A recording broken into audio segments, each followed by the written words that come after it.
Après que M. Harper a réussi à enlever les tarifs sur le bois d'œuvre, ce premier ministre a capitulé et a permis la réimposition de ces mêmes tarifs et maintenant, ils sont encore doublés par M. Biden. Le président Trump menace d'aller encore plus loin. Déjà, des centaines de travailleurs au Saguenay ont perdu leur emploi à cause de la capitulation de ce premier ministre.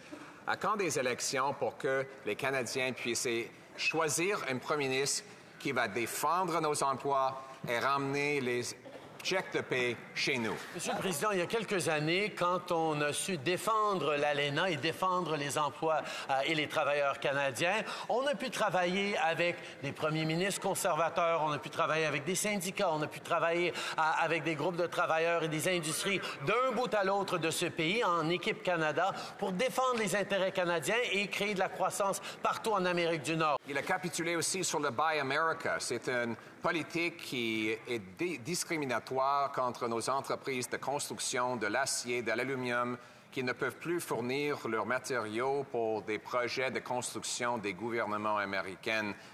Et c'était enlevé pendant les années Harper et réimposé par le président Trump avec le consentement de ce premier ministre qui a accepté de signer une entente de soi-disant libre-échange, incluant le Buy America.